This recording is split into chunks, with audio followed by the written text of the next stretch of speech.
Well, good Monday morning to you. Welcome to our Monday morning live edition of the Doctor's Nutrition Show. I'm your host, Jim Tabor, along with Drs. Jim and Janine Fox from Doctor's Nutrition, located on Cal and Lorraine Road in Gulfport, just south of Pass Road. If you're just tuning in for the first time, we do this every Monday morning, and it is a live call-in show, which we invite you to call in and ask questions regarding our topic of the morning, or anything that regarding your health, or maybe someone that's close to you is having some health issues, because the show is all about helping you live a healthier lifestyle. Our phone lines are 896-0713 or 800-349-0713. No, we won't put you on the air. Just call in your question and pass it along to our producer, and they will pass it along to us.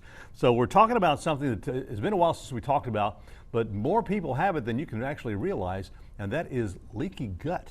That sounds gross. Don't know.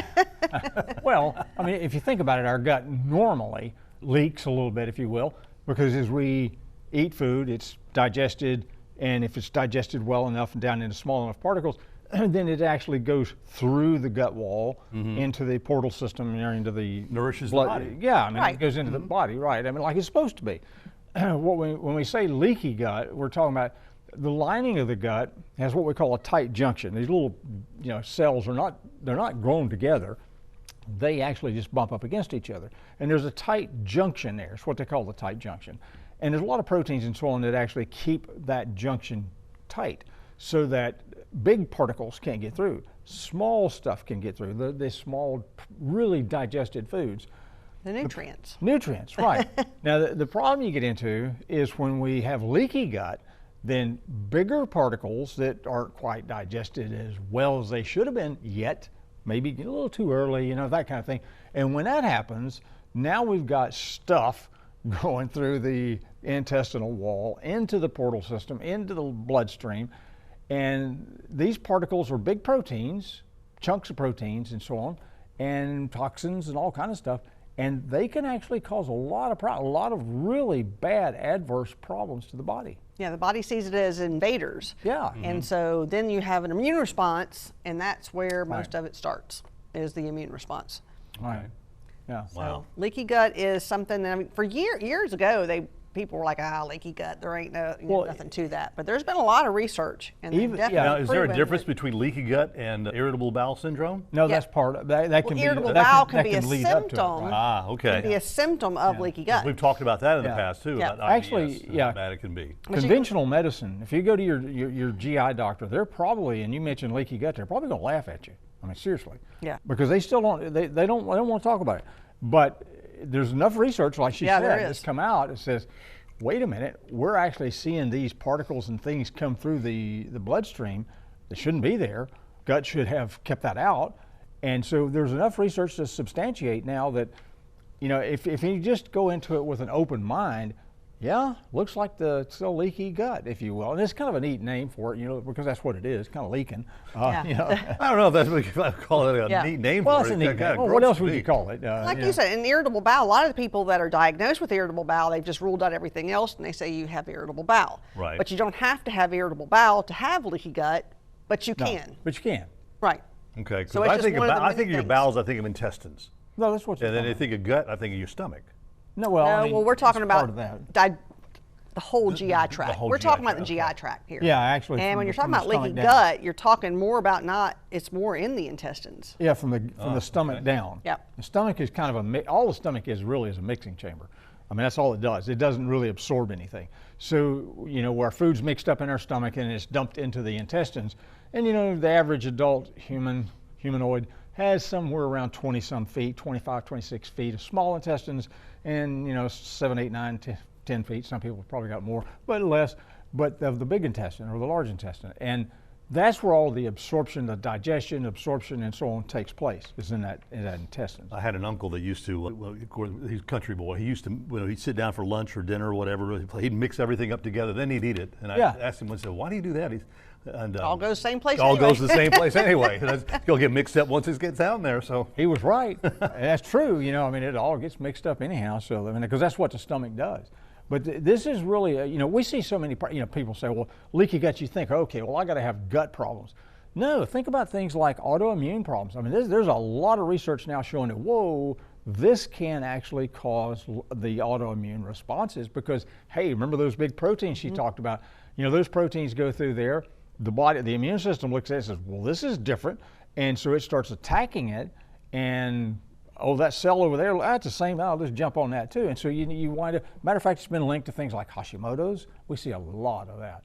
Hashimoto's, thyroiditis, we see a lot of other things. It's even been tied to rheumatoid arthritis. So yeah, I mean, this is something that you don't, and psoriasis, I mean, it's not something. Skin issues are a big thing. Skin issues with are a big the thing. leaky gut, yeah. So it's not something that you have to have just a gut issue. This can actually be pretty much anything. I mean, Right. Even some of the people that just say foggy brain. Yeah. I have a foggy brain. That could be one of the symptoms of leaky gut syndrome. yeah, Now, we always talk about a lot about you should drink a lot of water every day. correct. Can that help can prevent? Not really. Not really. No. Now, it's good for you. You're It's talking good. about- It's yeah. good for It's you. good to hydrate and all that, but I've not really ever seen Yeah, anything 'cause where you water mentioned- can you help. mentioned how it can affect the skin. Leaky gut can affect the skin, but I'm Can. thinking, how Hydration important can affect the hydrate- skin, and leaky gut can affect the skin, but I Right. don't think that water actually heals the leaky gut. Yeah. Okay, just learned something there. Are there medications that can contribute to leaky gut? Oh yeah, and a lot of the things that you see people just, unfortunately, they would be classified medically as being abused. Things like your NSAIDs. You got a lot of chronic pain. Yeah. You take them every day, and I don't think that's necessarily abuse, but still, if you got a problem, you got to take something. And those things like that, NSAIDs are really big. NSAIDs and antibiotics are two of the Antibiotics. biggest classes Yeah. that actually probably contribute to leaky gut. Yeah. And one of the, definitely another is pathogens. Yeah. Any infection, whether it be fungal, whether it be viral, whether it be bacterial, all your different things can do it. That's one reason why antibiotics kill off all your good bacteria, and the good bacteria is what keeps everything else under control. So when you keep everything else under control and then you wiped it out, then you set up other problems. And so chronic use of that as well, which there's no doubt they know that a lot of antibiotics, I shouldn't say most, but a lot of antibiotics are unnecessary. You know, we have constant people come in that said, oh, they said I had a virus and they prescribed this antibiotic. Well, antibiotics don't help viruses.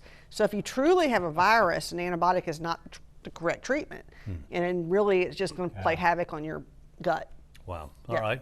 It's 8 minutes after 9 o'clock. We're talking about the leaky gut problem this morning. If you have a question, pick up the phone and call us at 896-0713 or 800-349-0713.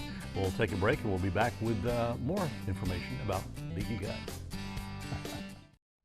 And welcome back. It's our Monday morning live edition of the Doctor's Nutrition Show. 10 minutes after 9 o'clock. We're talking about leaky gut.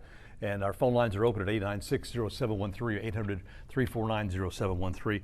I know there has to be a lot of foods that can contribute to leaky gut. I mean, things that Yes. aggravate your digestive thing. Yeah, a lot of. I mean, of course, public enemy number one, sugar, because it's pro-inflammatory. But a lot of other pro-inflammatory foods, and is being from the South, good to go. We love tomato sandwiches. Okay, sorry, that's just part of being in the South. But those tomatoes are part of the nightshade family. They're very pro-inflammatory. That, your peppers, et cetera, and so on. So yeah, there's a lot of foods like that. And the bread you put it on, the gluten. And the bread you put it on. The gluten is probably one of the biggest things that they've contributed to leaky gut, because gluten is very inflammatory and we don't digest it well. And so it can definitely cause problems. And I'm sure adding bacon to it doesn't help.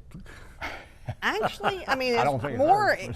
the problem with the bacon would be the chemicals and the additives and the nitrates and all that, because the biggest enemies are the gluten, the sugar, dairy, definitely because it's a high allergen, and packaged processed foods, which is where bacon falls. It's more about it being, now if you get an organic, no chemical bacon, much better. So it really does matter about Find what you they a put in farmer this and let him food. raise a hog for you. And, Yeah, Well, I mean, that's that's a better way of doing it. Yeah. That's kind of what you, if you're going to do it. If you're going to do it, that's the better way of doing it. Done that. Yeah, oh yeah, Been and there, there's not done anything that. wrong So with that. those foods, and like you said, the nightshade plants are very inflammatory. Anything that's inflammatory. Now, another group of people and it's about the gluten, is celiac. People that are truly severely responding to gluten is people that are celiac. Celiac is a severe gluten allergy. And those people really have a problem with leaky gut. That's why they have so many health issues. So, and the number one thing, of course, if you have leaky gut, you got to get rid of what's causing it. So you got to get rid of the problems. and the toxin. I mean, toxins can do it, infections can do it, foods can do it. So there's a lot of different things that can contribute to it, and it's probably more common than you think. That's what the research is showing. I know is. y'all do food allergy testing. We do. Getting that done, can that help find out Yeah. you know, what things And, you know, should not we eat? find a lot of people that we do the food allergy food / sensitivity testing on. Once you find it out and you get correct their diet from that standpoint, a lot of those symptoms go away. Right. So and then you can, you know, it's help healing the gut. So Because it's the foods that your body is responding to. Right. Now, food allergy testing is one thing. We also have there is actually testing to see, do you have a problem with leaky gut? And there's an intestinal permeability test that we can do. There is also a stool test that we do. It's a stool test that looks even for, is there something there that shouldn't be? How is your good bacteria? yeah. Do you have enough probiotics? Do you have bacteria? Do you have viruses? Do you have funguses in the intestines? Do you have inflammation in the intestines? All And the then there's a above. test called zonulin that we add to that panel that actually zonulin is produced when there is leaky gut. Yeah, it's that what it's holds what that tight junction Yeah, together. it holds the tight. So when you produce too much, then it opens up and lets more things in. Yeah. So if you have high zonulin, it also says, okay, yeah, you have leaky gut. Now, those testing can be expensive. Sometimes, you know, just doing stuff to help, if you have all the symptoms of leaky gut, doing some of the things that just help it might be your first step, or we can do all the testing. We can do either way. I guess you could probably keep a diary of your own for any foods that, Yes, and that aggravate, And cause you elimination, some issues. You'll yeah, write it elimination down. diet is something also. It's hard to do, but the elimination diet is another step you can make, especially if you can't afford to do the testing for the food allergies. I always suggest that one first, Yeah, really. eliminate the Eliminate. known Yeah. dairy, eggs, gluten. Those are kind of your common Yeah. allergies. The if usual you start, suspects. and of course, packaged processed food and sugar. Eliminate all that. See if it's better. So that's what we tell people is like eliminate a bunch of stuff to begin with, and then if you're still not getting better, that's when you start doing food allergies. That was going to be my next question. What kind of diet change did a person make, you know, to help themselves out? Well, that's Well, that's what you just want what to he Yeah. said, do. yeah. And you know, of course, then the next question that we always get back from that person that we're talking about and suggesting that to, well, what am I going to eat? You know, you just named my diet. The low glycemic diet that y'all have, Yeah. Yeah. would that help out a lot? It'll help a Well, lot. yeah. it is a gluten-free. It doesn't eliminate dairy, but you would want to eliminate dairy. Yeah. So, yeah. Yeah, and if you're ever wondering about that, because they have the copies of that at the store, Yeah. and free of charge. Yep. Go by there and just say, hey, I need a copy of your gluten-free diet. Yeah. And there's a lot, you're thinking, oh man, that probably started. No, it's good. There's a Oh, lot. yeah, of there's a stuff lot of on good there. food Yeah, there. I've Right, done it is. It really is. All right, we got a caller with a question. Is potatoes bad for inflammations, or is it the way they are prepared? No, it is a nightshade plant. It is a nightshade. We mentioned the nightshades, and potatoes are nightshades. And so, yes, it's not necessarily the way they're prepared, it's just the potato itself. And in addition, potatoes are really bad for sugar problems. People that are diabetic and sugar issues, potatoes have the same glycemic index as a bowl of sugar. So a white potato definitely affects sugar. Yeah, if you think about it, take that white bowl of sugar she was talking about. Okay, that bowl of sugar, let's cut it in half. Half of it is glucose, the other half is fructose. Now, glucose does not taste sweet at all, and that's your potato. Now, the other half is your fructose, which tastes really sweet, and that's all the sweet stuff you eat, sugars and other sugars and stuff, you know. So, yeah. What about sweet potatoes?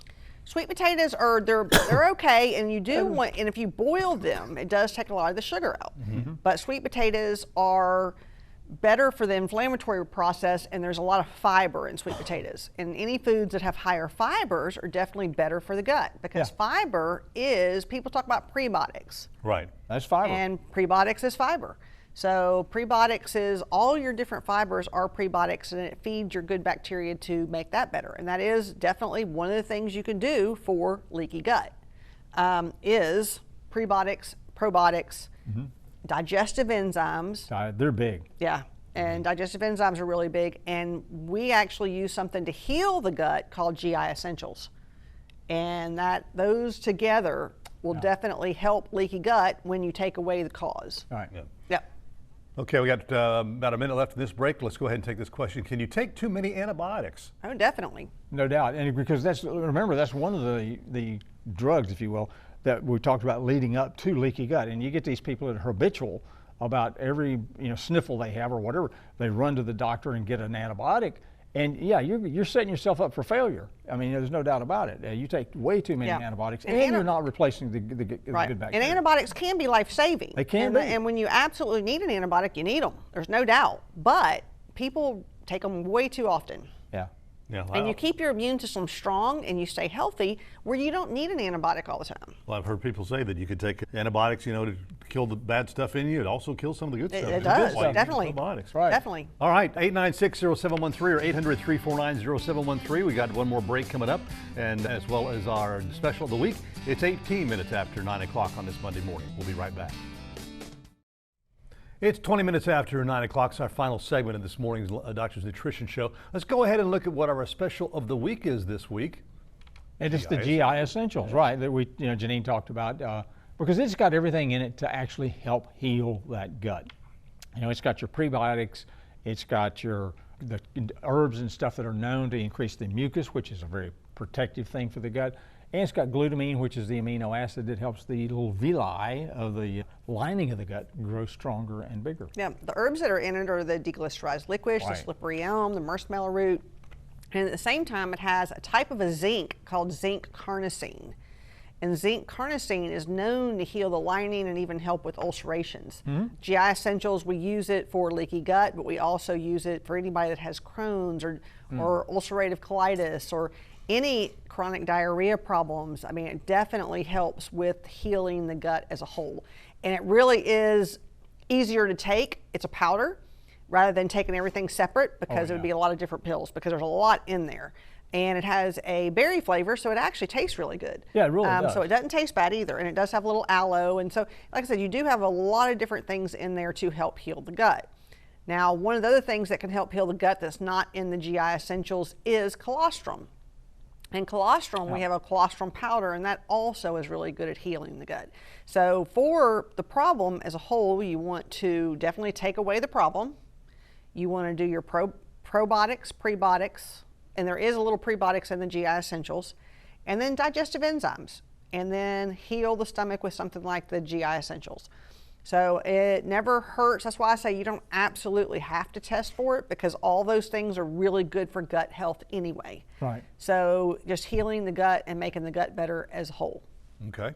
Question from a viewer, diverticulitis. Is this connected to leaky gut? Not directly. Not direct. I mean, it's a different problem in the intestines, and there's no doubt diverticulitis. It's little pouches that form in the intestines where they can actually, when it's itis, there's diverticulosis, which is just the pouches. Itis is when they actually get infected and inflamed. Now, there's no doubt if there's an infection in there, and it gets in, the infection itself can lead to leaky gut. No doubt. But it doesn't always have to go together. Okay. Another question, can you take too many probiotics? Well, you'd have to try. It takes a lot. Now you would. do find people sensitive to probiotics sometimes. You're sensitive to the strains of probiotics. Right. Is probably the key. Exactly. Because there's like thousands of different strains of bacteria in our gut. And I mean, the research on it, has over the past 10 years is just mind-boggling at the various number of species of bugs they find in our gut. Yeah. I mean, when you think there's more of them in our gut than there are cells in our body, that's kind of spooky, really. Yeah, and it does. Say that's kind of scary. Yeah, And but we actually have a really strong, probiotic that it's really good. It's actually 350 billion per serving. Right. So that's a lot of probiotics, and most people do really well with it. So, most people, high majority, 90-something%, I would say, are fine with higher dose probiotics. Every once in a while you find somebody, and it's probably the probiotic that they've taken. It's probably one of the strands or something that their body don't do well with. Yeah. But it's rare that we get somebody that can't take the high dose, but occasionally you I take the Flora 50B. Yep, 50 billion. which is 50 billion, and it's 8 different strands. Yeah, and I have no problems whatsoever. Like I said, we have a bunch of different strengths. The really, really, really low ones to me aren't enough. So. Yeah, I mean, I think that's the key. The question was, can you take too many? probably the problem is you can not take enough. Most people don't take enough. That's because we don't eat things like fermented foods anymore. Like Sauerkraut. I mean, we used to make that stuff. and eat it, Although for leaky gut, sometimes too much they're not good. is not good on the fermented foods. Right. Yes, and Right. so yes, you can. And even when leaky gut's really bad, sometimes people don't handle the probiotics, and those people that don't Right. handle them are probably the people with a severe leaky gut. And then the soil-based organisms are a better way of going, which is a different type of probiotic. Right. Still a probiotic, but it's a little bit different the way it colonizes. Or doesn't colonize. Doesn't I colonize. should say, or Doesn't doesn't colonize. Or somebody with like SIBO has to sometimes change a little bit of what they do for the probiotics. So it really depends on the person. Okay. Well, someone says, is onions and corn a part of the nightshade vegetables? No. Okay. Are they? No. Nope. But corn is not a vegetable. Yeah, it's a grain. It's a grain. Now, onions are one of the better prebiotics. We're Right. talking about prebiotics. Onions and garlic are two of your big They have- prebiotics. That's right. So don't pick them purple onions out of Yeah. your salad. whenever you So get 'em. actually, I love those. onions are really beneficial as a prebiotic for the stomach. Now, corn, on the other hand, is a grain. Yeah. And a lot of the grains are what can cause issues in some people, because even though corn gluten is different, there is gluten in corn, but it's It is. corn gluten, it's not wheat gluten. It is Yeah. it is gluten. Period. I mean, they use it. But no, actually, neither are nightshade vegetables. Right. I mean, people talk about corn and not having gluten. Well, it has gluten because actually you can get a pre-emergent that's used in organic farming or organic vegetable growing, and it's to keep seeds from sprouting like weeds, and it's corn gluten. You just spread it on the ground, the seeds can't germinate. So I was watching a cooking show yesterday, I admit, and they were cooking some great dishes with Vidalia onions. Yeah. oh yeah, And big old boys. Yeah. Around here, you can get Vidalias, I that's know, for sure. I know, and it looked really, really good. Now, I start almost everything we eat started with onions. Onions and garlic. I was Onions going to and say garlic. onions and garlic. Onions Yeah, and garlic yeah. is What else start you got? everything. You But gotta that have really onion and is garlic. really good prebiotics, which will feed your good bacteria. And that is, that's so important. And we've always said on this show, on different shows, health starts at the digestive tract. If you don't have a healthy digestive tract, you're not going to be healthy in general. So that's why you have to heal the gut. You got to get that gut functioning. You got to get your good bacteria built up. That's why so many people, after they have taken something to kill off the good bacteria, they just keep getting sick over and over, because 75 to 80% of your immune system is your good bacteria. So it's just very important. So you want to feed it well too, and you don't want things that kill it. Yeah. Yeah. Well, quick question here. What can you take instead of medications for acid reflux? Digestive enzymes, which That's we talked usually about, the yeah, biggie. helps you digest your food better, and that way you don't tend to get the reflux if you digest it properly. Right. Okay. Well, we appreciate everyone with all your questions this morning, and hopefully if you have any issues with leaky gut or know somebody that does, you can pass all this information to them, or you can go back and watch the show again. Or give us a call. Or Give us give a them a call. call. The phone number's on your screen there if you want to give them a call sometime. And whenever you do go by there, just remember, you don't need an appointment. Sorry, say a reservation. You don't need an appointment. And you can find a lot of great information on their website as well as on the Doctor's Nutrition Facebook page. Have a great week. We'll see you next Monday morning here on the Doctor's Nutrition Show. For more information on highlighting your business and services on Healthy Living South Mississippi, contact Jim Tabor at 896-1313.